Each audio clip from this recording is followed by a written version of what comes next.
자, 오늘 바울이 복음을 전하는 곳은 아덴입니다.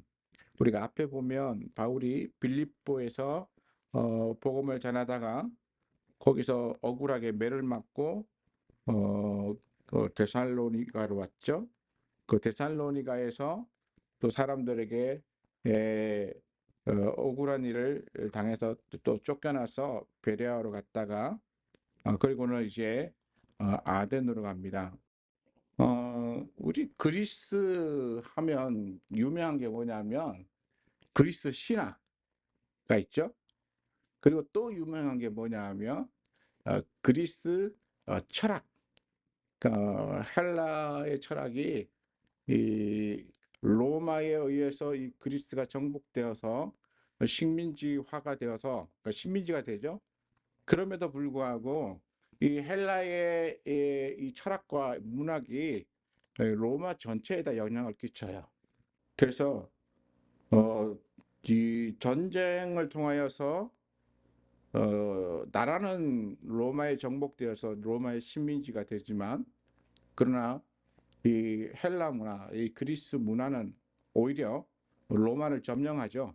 그러니까 로마를 점령해서 이 로마의 신화라고 말해지는 이 신화들을 형성하는 데 있어서 이 헬라의 신화가 굉장한 영향을 끼쳐요. 그리고 문화도 같이 영향을 끼칩니다. 그래서 헬라의 이 철학, 뭐 우린 너무나 잘 아는 이 철학들이 있는데 오늘도 보면 이 철학자들이 나오는데요. 17장 우리 18절에 보면 바울이 장터에서 어떤 사람들을 만나서 변론하는데 그때 어떤 사람을 만나냐면 에피쿠루스라고 하는 학파하고 스토아 학파를 만났거든요. 이 에피쿠루스하고 스토아는 이 금욕주의자 또는 쾌락주의를 추구해요. 그런데 금욕주의와 쾌락주의를 추구하는 이 두 학파의 추구의 목적이 뭐냐면 진리를 깨닫기 위한 하나의 방법이에요. 다시 말해서 에피쿠루스 같이 모든 것에 대하여 절제하고 그래서 경건의 삶을 살고 그 다음에 자기를 최대한 이렇게 육신적으로 이렇게 뭐 약간의 그 뭐 억압 생활의 어떤 이 경건주의적인 어떤 빡빡한 삶 이런 것을 통해 가지고 진리를 얻으려고 하는 그런 목적을 가지고 있는 것이 에피쿠로스 학파이고요. 이 스토아 학파는 좀 에피쿠로스랑 달라요. 여기도 같은 진리를 추구하지만 스토아는 조금 쾌락주의예요. 다시 말해서 세상에 있는 것들을 즐기면서 그 속에서 진리가 무엇인지를 찾으려고 하는 그런 사람들이에요. 그래서 세상 쾌락주의. 여기는 스토아 학파 같은 경우에는 주로 뭘 하냐면 사람들과 사람 사이에 대화를 해요. 그 어떤 대화냐면 그냥 논쟁, 논쟁. 그래서 어떤 사람이 이 더 자기가 알고 있는 지식과 진리에 대하여 더 잘 말할 수 있느냐. 그래가지고 굉장히 많은 게 논쟁을 하죠. 그래서 이 그 언변 또는 어 뭐 수사학이라고 말하는 이 말하는 기술을 발전시키는 데 있어서 굉장한 큰 공로를 끼친 학파가 이 스토아 학파예요. 그래서 어떤 사람들이 이 만나면 서로 다른 철학자들이 만나면 저 자기의 사상에 대해서 막 토론해 가지고 상대방의 말을 이렇게 딱 못하게 묶어버리면 자기의 진리와 지식이 더 우수하다 이렇게 생각을 하고 그렇게 평가를 해요.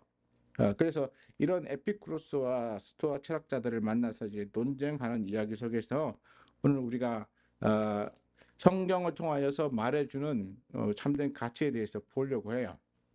자, 오늘 우리가 뭐 어떤 제목으로 제가 읽었냐면 아까 가시나무 그새 노래를 했는데요. 제가 오늘 제목을 음, 내 속에 내가 너무도 많은 사람들이라고 하는 제목으로 오늘 설교를 하려고 제목을 정했습니다. 제가 오늘 이 설교를 하기 위해 준비하다 보니까 정말 자기 속에 자기가 너무 많은 사람들이 많이 있지만 이 아덴에 있는 이 사람들이야말로 자기 속에 자기가 너무 많은 사람들의 대표적인 사람들인 것 같다라고 제가 생각되어서 오늘 하려고 하는데요. 오늘 보면 바울이 16절에서 이렇게 말합니다. 바울이 아덴에서 자기와 함께 했던 사람들을 보내달라고 그렇게 요구합니다. 그래서 실라와 디모데를 보내달라라고 그렇게 사람을 보내고, 그리고는 바울이 이제 아덴에서 실라와 디모데를 기다리고 있습니다. 그런데 그들이 오기 전에 바울이 그곳을 이렇게 기다리는 중에 두루 다니면서 성을 구경하는데요. 그러다 보니까 그 성에 뭐가 많은가 하면 우상들이 가득했다. 어떤 우상이 뭡니까? 신을 새겨놓은 동상을 이야기하죠. 신을 어떤 형태로, 나무로 깎아서 세울 수도 있고요. 그 다음에 돌을 깎아서 세울 수도 있고, 또는 쇠나 금이나 은이나 뭐 이런 금속을 통해서 만들 수도 있습니다. 그런데 아덴에 보니까 굉장한 신들이 많아요. 우리가 잘 아는 그리스 신화 보면, 그리스 신화에 뭐 제우스, 뭐 아폴로, 뭐 그래서 뭐 전쟁의 신, 뭐 그다음에 사랑의 신, 뭐 이랬고 엄청난 신들이 많죠. 그런 신들이 요즘 우리에게도 그렇게 익숙하게 들릴 정도로 많았어요. 근데 지금 우리가 알지 못하고 들어보지도 못한 신들도 아마 그 당시에 많았을 거예요. 근데 바울이 그렇게 성 안에 가득한 우상들을 보고 마음에 격분하였다라고 말합니다. 마음에 격분했다는 이 바울의 이유가 뭘까요? 이들이 하나님을 모른 채 우상을 섬기는 데 빠져서 참된 것이 아닌 것, 헛된 것을 쫓아 사는구나라고 생각했을 것입니다. 그러고 나서 바울은 여전히 자기의 복음 전하는 방식 중에 하나였던 유대인들의 해당에 들어가서 복음을 전하는데, 유대인의 해당에 들어가니까 거기서 누구를 만납니까? 17절에 보니까 유대인과 그다음에 경건한 사람들과 또 장터에서 만나는, 날마다 만나는 다른 사람들과 이렇게 토론하고 있다고 말하고 있습니다. 여기서 당연히 해당에는 유대인이 있겠죠. 그리고 또 해당 안에 이 경건한 사람들, 그러니까 하나님을 경외하는 사람들하고 약간 다른 경건한 사람들이 있어요.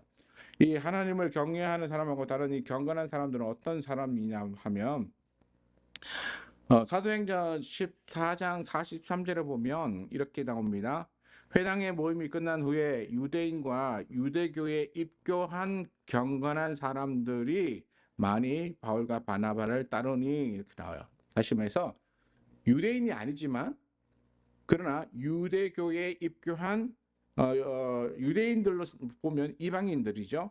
헬라 사람들이나 로마 사람들이나 또는 다른 나라 사람들 중에 유대교에 입교한 사람들, 그런 사람들을 이제 경건한 사람들이라고 하는데, 보면 우리 17장 4절에도 보면 17장 4절에 뭐가 됐냐면, 그들 중에 어떤 사람 곧 경건한 헬라인의 큰 무리와, 그러니까 헬라인의 큰 무리, 그러니까 헬라인들 중에도 유대교에 입교한 많은 사람들의 무리가 있었어요. 어디예요?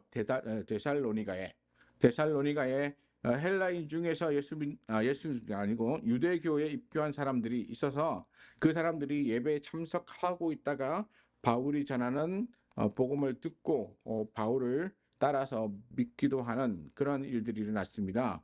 그리고 뭐 경건한 부인이라든가 이런 사람들도 아마 그런 유대교에 입교한 사람들이거나 입교는 하지 않았지만 회당에 참여했던 사람들, 바로 그런 사람들이라고 여겨집니다. 그래서 바울이 이렇게 아덴에서도 여전히 지금 복음을 열심히 전하고 있는데요. 그리고 또 장터에 가서도 여러 사람들을 만나서 변론하는 중에 아까 말한 대로 에피쿠로스와 스토아 학파의 철학자들도 만나서 얘기하는데, 바울이 그들과 이제 논쟁을 벌였어요. 보면 18절에 바울과 쟁론할세 어떤 사람들은 이르되 이 말쟁이가 무슨 말을 하고자 하느냐, 이렇게 말합니다. 우리가 그동안 바울에 대해서 이야기하면 바울은 말에 어눌한 사람이다 이렇게 생각했잖아요. 그런데 여기 사도행전에 보면 이 에피쿠로스와 스토아의 철학자들이 바울을 향해서 뭐라고 말하냐면 이 말쟁이라고 말해요. 다시 말해서 바울은 굉장히 말을 잘하는 사람이었어요. 그러니까 철학자들도 이 말로서 쟁론에서 이길 수 있고 그들을 논리를 꺾어 낼 수 있는 그런 논리를 가진 사람이었기 때문에 이 말 잘하는 사람인 바울을 향해서 말쟁이나 이렇게 불렀습니다. 그러니까 바울이 자기의 말 잘 못함에 대하여 얘기한 건 보면 굉장히 좀 겸손한 이야기였죠. 자기가 겸손하게 말했던 것이고 실제로는 이렇게 철학자들의 논리마저도 꺾어내릴 수 있을 만큼 그래서 이 말쟁이라고 하는 별명을 부여받아야 할 만큼 바울은 굉장히 논리적으로 말 잘하는 사람이었습니다. 그런데 이들이 바울이 이방신을 전하는 줄 알고 그리고는 바울을 어디로 데려가냐면 19절에 보니까 아레오바고라고 하는 데로 이제 데리고 갑니다. 그 보면 이 아레오바고는 붙잡아서 데리고 가요. 그를 붙들어 아레오바고로 가니. 그러니까 여기는 어디냐면 이 법정이에요, 법정. 이 아레오바고는 원래 아레스의 언덕이라고 하는 뜻을 가지고 있는 것인데 여기는 뭐냐면 이 전쟁의 신이라고 불리는 아레스가 어 뭐죠? 저기 그 포세이돈, 이 바다의 신인 포세이돈의 아들을 죽여서 그래서 그것 때문에 재판을 받았던 곳이다라고 하는 그런 근거의 이름으로 지어진 아레오바고라고 하는 곳으로 데려갑니다. 그래서 예전에는 여기가 이 재판을 하는 재판장으로 사용됐는데 로마의 식민지가 되면서 더 이상 이게 재판장이 아닌 여기는 그다음부터는 어떤 거냐면 아테네 풍습, 다시 말해서 아테네의 풍습과 그다음에 도덕과 그리고 또 교육과 뭐 이런 것들을 관장하는 것이고요. 또 새로운 종교나 철학이 유입되었을 때 아무 철학이나 아무 종교나 막 들어와서 아테네를 혼란스럽게 할까봐 그런 것들에 대하여 통제하는 곳이었어요. 그래서 바울이 이방신을 전한다라고 하는 것을 이들이 서로 생각하고 그리고는 바울을 붙잡아서 아레오바고로 데려갔던 것입니다. 그래서 아레오바고에서 뭘 하냐면 바울이 전하는 것이 아테네 사람들이 받을 만한 바른 것인지 아니면 잘못된 것인지를 판단하기 위해서 데려가는 것이죠. 그래서 이들을 바울이 이들과 함께 아레오바고에 가서 어 이제 복음을 전하게 되는데요. 아레오바고로 가니까 이 사람들이 뭐라고 말했냐면 이 새로운 가르침이 무엇인지 우리가 알 수 있겠느냐? 그리고 내가 어떤 이상한 것을 우리 귀에 들려주니 그 무슨 뜻인지 알고자 하노라. 그러면서 이제 재판을 하는 것이죠. 그래, 재판한 것은 사실 좋지 않지만 그러나 바울은 오히려 이 공식적으로 그들에게 복음을 전할 수 있는 기회가 되었습니다. 굉장한 좋은 기회를 얻은 것이에요. 그런데 문제는 뭐냐면 이들에게 공식적으로 복음을 전할 수 있는 기회를 얻었지만 그러나 이 복음을 전하는 과정 속에서 보면 그들이 이 바울의 복음에는 별로 관심이 없다는 것을 알 수 있어요. 그들에게 복음을 전하는 바울의 의도는 어떤 것이었냐면 21절에 보면 이렇게 말합니다. 바울은 모든 아덴 사람과 거기서 나그네된 외국인들이 가장 새로운 것을 말하고 듣는 것 외에는 달리 시간을 쓰지 않는데 근데 그런 사람들을 향해서 내가 너희를 보니까 범사에 종교심이 많도다. 그리고 두루 다니면서 너희를 위하는 것들을 보다가 알지 못하는 신에게라고 새긴 단도 보았으니 그런즉 너희가 알지 못하고 위하는 그것을 내가 너희에게 알게 하노라 라고 하면서 그들에게 그들이 깨닫지 못하고 알지 못하는 지식을 전해서 그들이 진짜 알아야 되는 지식인 하나님에 대하여 알려주려고 하는 그런 모습을 볼 수 있습니다. 보면 우리가 선뜻 이해가 금방 잘 안 오는데요. 이 아테네에 있는 사람들은 어떤 사람이라고요? 21절에 가장 새로운 것을 말하고 듣는 것 외에는 달리 시간을 쓰지 않는 사람이에요. 그러니까 늘상 새로운 걸 얘기하고 그 새로운 가치와 그 새로운 것에 대한 논리적으로 그것이 정말 우리식으로 말하면 말이 되느냐 안 되느냐 서로 듣고 말하며 판단하는 것이 그거예요. 야, 네가 말하는 게 그게 논리적으로 맞아?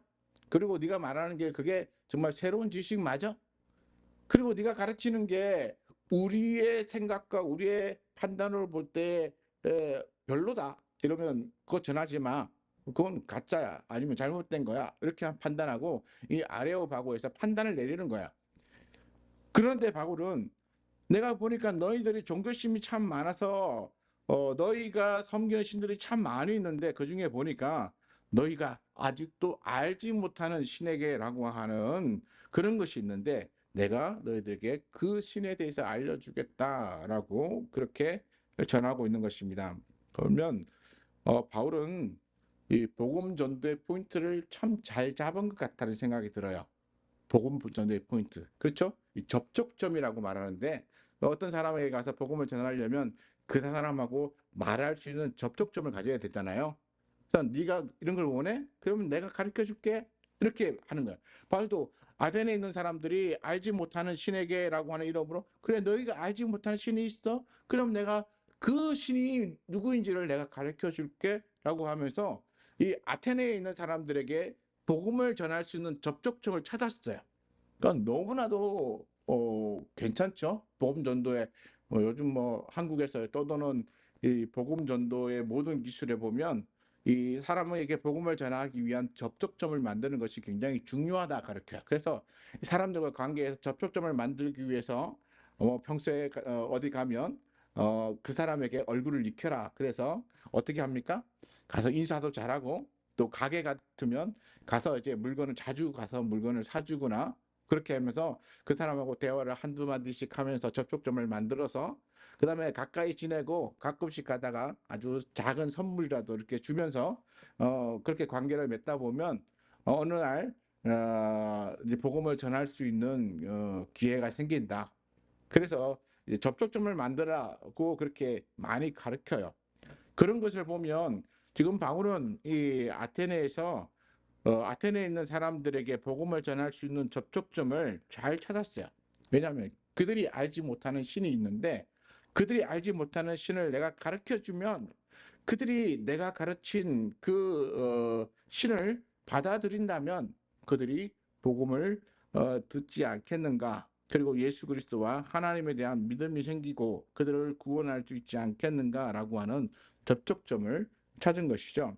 그래서 바울이 그들에게 복음을 전하기 시작합니다. 24절부터는 이제 하나님에 대하여 그들에게 가르치는데요. 자기가 전하는 하나님은 이런 하나님이시다라고 전합니다. 어떤 하나님이신가요? 24절 봅니다. 우주와 그 가운데 있는 만물을 지으신 하나님께서, 그러니까 내가 너희에게 전하고자 하는 신은 어, 우주와 그 가운데 있는 만물을 지으신 하나님이시다. 그리고 또 계속해서 읽어보면 있죠. 천지의 주제신이 손으로 지으신 전에 계시지 아니하시고, 그러니까 천지를 창조하신 창조주이기 때문에 사람의 손으로 지은 곳에 계시지 아니하고, 그리고 이 신은 또 무엇이 부족한 것처럼 사람의 손으로 섬김을 받는 것도 아니고 또 만민에게 도리어 생명과 호흡과 만물을 주신 창조주시라. 내가 섬기는 신은 바로 이런 대단한 신이야. 너희에게 신이 참 많이 있지만 그러나 너희 신 중에는 이만한 신이 없지 않느냐? 내가 섬기고 너희에게 가르쳐주고 싶은 이는 바로 창조의 하나님이셔. 그리고 너희에게 생명도 주시는 하나님이셔 라고 그렇게 복음을 전하기 시작합니다. 그리고 26절에 계속 이어서 인류의 모든 족속을 한 혈통으로 만드사 온 땅에 살게 하시고 그들의 연대를 정하시며 거주의 경계를 한정하셨으니 이는 사람으로 혹 하나님을 더듬어 찾아 발견하게 하려 하심이로되 그는 우리 각 사람에게 멀리 계시지 아니하도다. 그러니까 너희가 알지 못하는 신에게라고 하는 이름으로 내가 전하려고 하는 하나님을 신을 찾으려고 노력해서 여기까지 온 것 같아. 근데 그분이 멀지 않은 곳에 계신데 여러분들이 내 말을 듣고 믿었으면 좋겠다라고 하는 의도로 그렇게 전하고 있는 것입니다. 그러면 28절에 가니까 우리가 그를 힘입어 살며 그다음에 기동하며 존재하느냐 이렇게 우리가 그리고 바울이 또 이 아데네 사람들에게 접촉점을 하나 더 찾았는데요. 그게 뭐냐 하면 28절에 보면 그 중간에 보면 너희 시인 중에 어떤 사람들의 말과 같이 다시 말해서 이 아테네 사람의 유명한 시인의 시를 하나 알고 있었는데 그 시 가운데 뭐가 있었냐면 모든 사람은 신의 자식이다. 그러니까 신으로부터 우리가 태어났다라고 하는 그런 내용이 들어 있었던 거예요. 그래서 바울은 그것을 가져다가 너희 시인 중에 어떤 사람들의 말과 같이 우리가 그의 소생이라 라고 했으니 이와 같이 29절에 하나님의 소생이 되었은즉 하나님을 금이나 은이나 돌이나 사람의 기술과 고안으로 새긴 것들과 같이 여길 것이 아니다 라고 하면서 이제는 하나님을 알아야 된다라고 하면서 이제 복음을 전합니다. 그래서 30절에는 이제는 너희가 알지 못해서 그렇게 예전에는 우상도 많이 새기고 하나님에 대해서 알지 못해갖고 알지 못하는 신에게라고 하는 그렇게 제단을 만들어서 섬겼지만 그러나 이 모든 것들은 하나님이 그냥 다 지나간 것이기 때문에 용서해 주실 것이다. 그렇지만 이제는 하나님이 명하셨기 때문에 너희가 그렇게 우상을 섬기던 데서 돌아서서 이제 하나님을 믿는 자리로 돌아와라. 이렇게 복음을 전하는 거야. 그러니까 바울이 아데네 사람들에게 복음을 전하기 위하여 두 가지 접촉점을 찾았는데 하나가 알지 못하는 신에게라고 하는 것을 찾았고요. 그 다음에 또 하나는 그들이 알고 있는 너무나도 유명한 시인의 시를 한 구절 가져다가 복음을 전하는 데 사용했습니다. 자, 이게 기술적으로 보면 굉장히 복음 전하는 아주 훌륭한 기술을 가지고 있었던 거예요.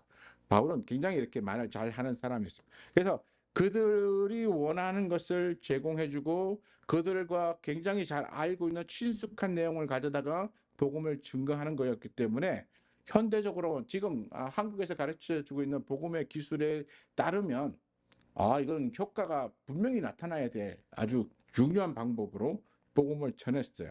그런데 문제는 그들이 이 복음 전도함에 그다지 크게 반응하지 않았다는 것입니다. 그들이 무엇 때문에 반응하지 않았냐면 31절에 가면 바울이 그를 죽은 자 가운데서 다시 살리신 것으로 모든 사람에게 믿을 만한 증거를 주셨다라고 해서 예수님의 부활에 대해서 얘기했어요. 예수님에 대한 부활.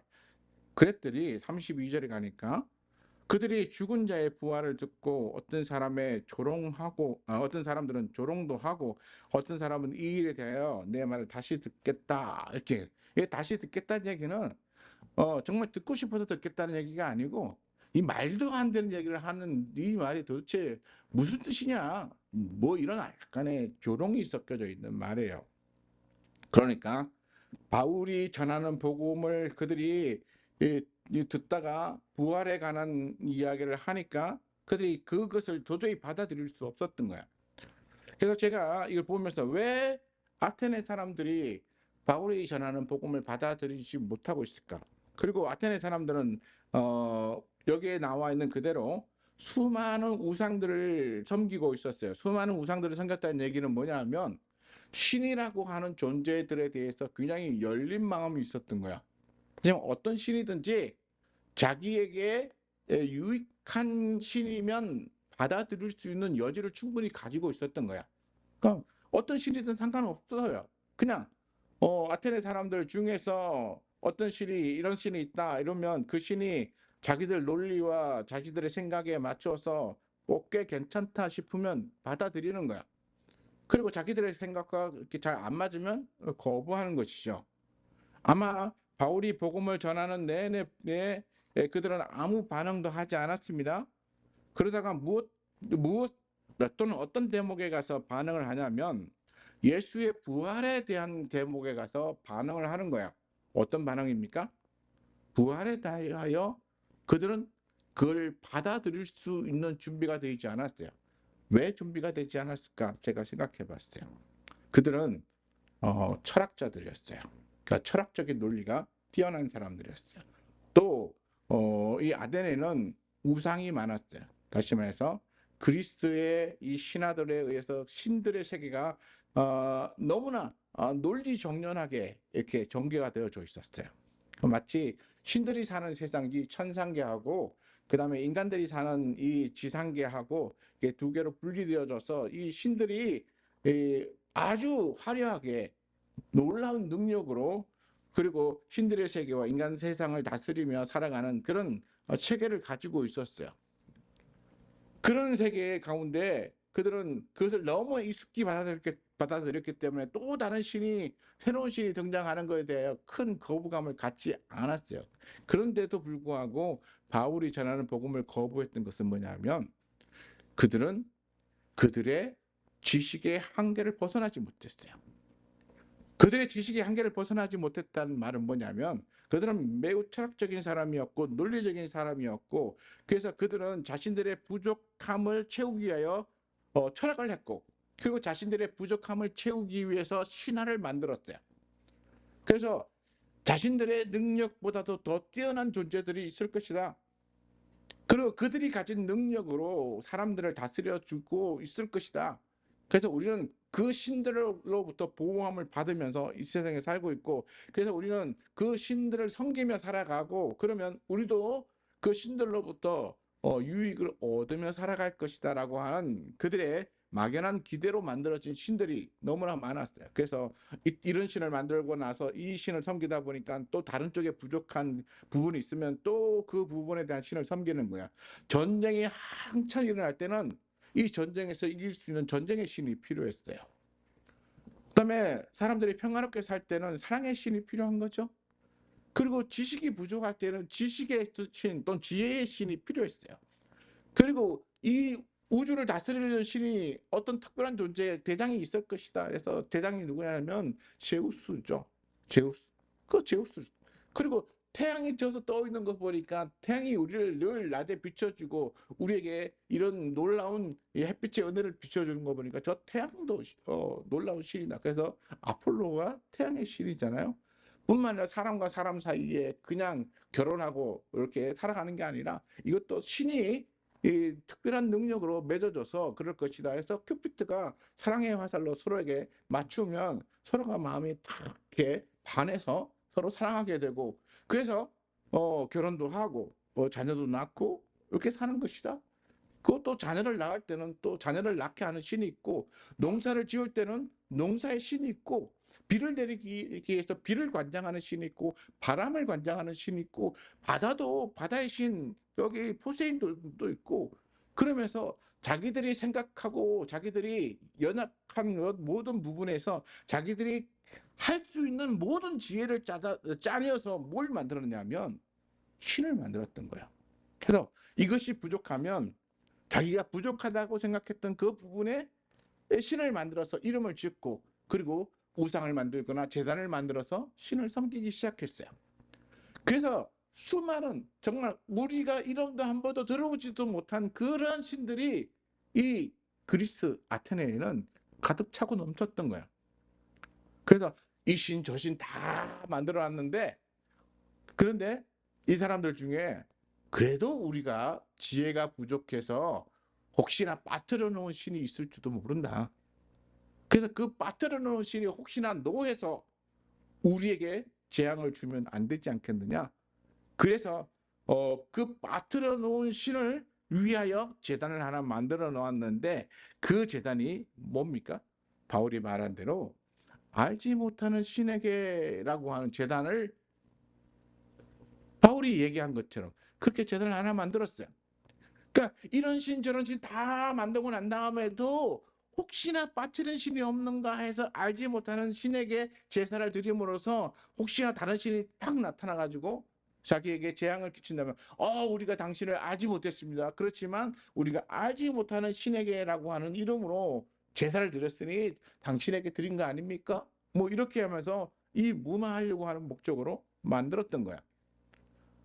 그러니까 이 아테네 사람들은 이러한 저러한 신들을 찾아내어서 섬기고 그러면서 자기들이 재앙에서 해방을 누리고 복된 삶을 살겠다고 하는 그런 열망이 있었던 것이죠. 근데 이 모든 것을 추구하는 것들이 그들의 지혜 추구 또는 지식 추구에 있었던 거예요. 그래서 혹시나 새로운 것을 얻으면 새로운 지혜를 얻고 또 새로운 것을 얻으면 거기서 새로운 신도 얻을 수 있고 그래서 자기들이 알지 못해서 지금까지 추구하지 못했던 새로운 것을 얻음으로써 자기들은 복을 누리고 평안을 누리며 살고 싶었던 마음들이 그들 안에 가득했던 거예요. 그런데 그들이 한 가지는 해결하지 못한 게 있었는데 뭐냐면 이 죽음의 문제예요. 죽음의 문제. 죽음의 모든 인간은 죽잖아요. 근데 그리스 신화에 나오는 모든 신들도 안타깝게 죽어요. 그들은 수천 년을 살아요. 그 수천 년을 살면서 인간들에게 뭐 재앙도 주고 복도 주고 하면서 살지만 그러나 신과 신의 싸움에서 신이 신을 죽여요. 아까 말했죠. 아레오바구가 어떤 곳이라고요? 아레스의 언덕이라는 뜻인데 이 아레스는 전쟁의 신으로 불리는 사람이었어요. 근데 신이었어요. 근데 이 아레스가 바다의 신 포세이돈의 아들 하리토티오스라고 하는 이 신을 죽였어요. 그래서 그 살인죄 때문에 재판을 받은 곳이 어디라고요? 이 아레오바고라고 하는 이 법정에서 재판을 받았던 거야. 근데 지금 바울을 그 자리에 세워놓고 네가 전하는 그 이방 신이 어떤 신이냐라고 듣고 있는 거야. 그러니까 바다의 신인 포세이돈의 아들이 또 마찬가지로 신인데 그 신도 다른 신에 의해서 죽음을 당해요. 이 신들도 늙으면 죽는 거예요. 병들면 죽는 거예요. 그 누군가가 죽이면 죽는 거예요. 그러니까 이 아테네 사람들은 이 땅 가운데서 다른 많은 것들은 그 신의 이름으로 극복해냈지만 그러나 그들이 극복하지 못한 게 뭐였냐면 이 죽음의 문제였어요.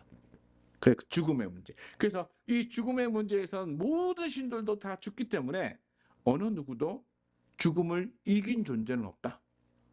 자기들도 물론 신들도 그렇기 때문에. 그래서 바울이 이 부활에 관한 이야기를 할 때 그들은 이 부활을 듣지 않는 거죠.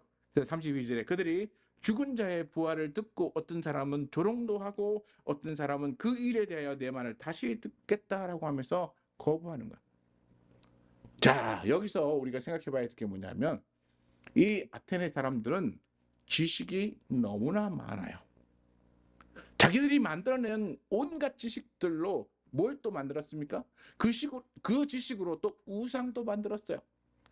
그래서 자기들의 모든 부분들을 다 채우기 위하여 이런 지식을 통하여서 우상도 만들고 철학도 만들고 논리를 만들어서 그 논리들 싸움을 싸우면서 그렇게 살았어요. 그런데 그들이 그 논리를 통하여 또는 우상을 통하여 만들었던 그 모든 논리 가운데 도저히 해결하지 못한 것이 죽음의 문제였는데 근데 그 죽음을 극복하고 일어난 존재가 있다라고 가르치니까 그들은 그걸 받아들일 수가 없었던 거예요. 이게 결국 뭐냐면 그들이 가지고 있는 지식, 그들이 자부심으로 가지고 있는 그 지식, 그리고 그들이 쌓아놨던 지식, 그리고 그들이 그동안 우상을 통하여 철학을 통하여 겹겹이 쌓아놨던 그 모든 이 지혜라고 말하는 이 지식이 결국에는 참된 하나님에 대한 거부를 통하여 드러나고 있는 거예요. 그들의 마음에 복음이 들어갈 틈이 없었던 거예요. 제가 아까 말했죠. 바울은 그들과의 접촉점을 찾았어요. 그리고 그들이 가장 친숙한 사람, 익숙히 아는 사람을 가져다가 그 사람이 말한 내용으로 복음을 전했어요. 그렇게 말하면 바울이 복음을 전하는 방식은 굉장히 현대적으로 잘 개발되어져 있는 복음 전도의 방법과 같아요. 그러면 뭔가 효과가 있어야 되잖아요. 근데 효과가 나타나지 않은 이유가 뭐냐면 이 아테네 사람들이 가지고 있는 너무나도 많은 지식이 바울의 복음을 거부하고 있는 거예요. 우리가 가지고 있는 수많은 생각들 있잖아요. 참된 지식을 거부해요.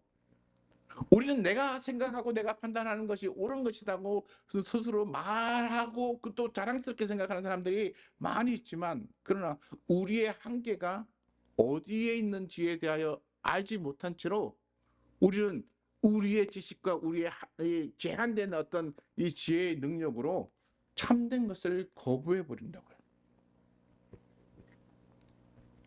정말 참 하나님이 누구신지, 어떤 분이신지 바울이 이렇게 논리적으로 그들에게 접근해 들어감에도 불구하고 그들은 그들의 지식의 한계 때문에 그들 내면에 채워져 있는 수많은 헛된 지식들 때문에 참 하나님을 받아들이지 못하는 이런 상태가 된 거예요. 제가 아까 이 가시나무 노래, 결국에는 내 안에 무엇이든지 어떤 것으로든지 가득 채워 놓으면 더 중요한 것들이 들어올 자리가 없어지는 거죠. 우리가 세상 살면서 내 생각이 세상에 있는 욕심을 향하여, 세상에 있는 부를 향하여, 또는 세상에 있는 지식을 향하여, 명예를 향하여, 권력을 향하여 이렇게 온통 그 마음이 그게 다 쏠려버리면 우리는 하나님이 우리에게 말씀하시는 음성이 내 귀에 들려지지도 않을 뿐만 아니라 들려져도 그것을 깨달을 수 있는 마음이 없어지게 되는 거야. 그래서 우리는 우리의 마음에 이렇게 공간을 만들어야 돼요. 여유를 둬야 돼요. 그리고 언제든지 내 생각과 내 지혜가 부족하다는 것을 깨달아야 돼요. 그리고 그 부족함에 대하여 하나님이 내게 채워주실 것에 대한 기대감을 가지고 살아야 됩니다. 열려진 마음으로. 언제든지 열려진 마음으로. 그래서 누가 말하는 것을 듣고 우리는 그게 쉽게 빠집니다. 이 아테네 사람들이 이렇게 그들의 마음이 이 철학이나 또는 신화에 빠질 수밖에 없었던 것은 아테네에 있는 많은 이런 철학자들의 또는 이 신화들의 이야기를 들으면서 거기에 현혹되어져서 간 것인데요. 근데 그들은 늘 새로운 걸 찾았지만 그러나 자기들이 가지고 있는 그 지식의 한계를 벗어나지 못하고 그것을 넘어선 것에 대하여 거부하는 거야. 보면 바울이 복음을 전하기 전에 이 아테네 사람들은 거기서 뭐 한다고요? 아테네 사람들과 거기서 나그네된 외국인들이 가장 새로운 것을 말하고 듣는 것 외에는 달릴 시간을 쓰지 않았음에도 불구하고 새로운 것을 말할 때 그들은 거부했던 거야. 왜요? 그들이 이미 너무나 많은 지식을 가지고 있었고 그들이 가지고 있는 것에 대한 너무나 자부심이 뛰어났기 때문에 자신들의 이미 경험이나 또는 배움을 통하여 겪게 된 한계의 부분에 대해서 그들은 극복할 수 없었던 거예요. 우리도 우리의 인생에 살면서 우리는 수많은 이야기도 듣고 또 수많은 배움도 있고 수많은 경험도 있을 거야. 그러면서 우리도 뭐가 되냐면 그런 것에 의해서 우리의 마음이 채워지다 보니까 참 하나님에 대하여 우리의 마음이 열려지지 못하고 자꾸만 우리의 먼저 들었던 선입견이라고 하는 것은 먼저 본 것이죠. 또는 우리가 먼저 배우게 되던 선지식에 의해서 하나님의 말씀과 하나님의 은혜에 대하여 자꾸 제한하거나 거부하게 되는 그런 현상들이 우리에게 벌어지고 있다는 거야. 그래서 우리는 여기 아테네 사람들처럼 그렇다라고 하는 사실에 대하여 우리도 인정해야 돼요. 먼저 인정이 있어야 그 다음에 우리 자신을 비워낼 수가 있는 거야. 인정하지 않으면 비워낼 수가 없는 거예요. 그 인정하고 그래 내 속에 너무나 많은 지금까지 살아오면서 들었던 지식들과 경험들과 이런 것들이 내 생각과 내 마음을 꽉 잡고 있구나. 그러니까 이것들을 고쳐야지 또는 버려야지 어떤 부분들에 대해서 철저히 내려놔야지. 그렇게 우리가 생각하지 않으면 그리고 그렇게 실천하지 않으면 우리는 하나님의 말씀을 받아들이는 것을 우리는 이 아테네 사람들처럼 거부하고 또 심지어 그게 무슨 말도 안 되는 소리라면서 조롱하게 되는 그런 일들이 벌어지게 될 것입니다. 그러므로 우리는 우리 자신이 쌓아놓은 내 안에 있는 이 너무나 많은 것들, 나의 생각들 이런 것들을 내려놓고 하나님 앞에 겸손히 하나님의 뜻에 맞추어서 무엇을 순종할까요? 제가 어떤 것에 귀를 기울이며 따라갈까요? 그러면서 하나님 앞에 자신을 날마다 내려놓으시고 그리고 믿음으로 가시는 저와 여러분 되시기를 축원합니다. 기도하겠습니다.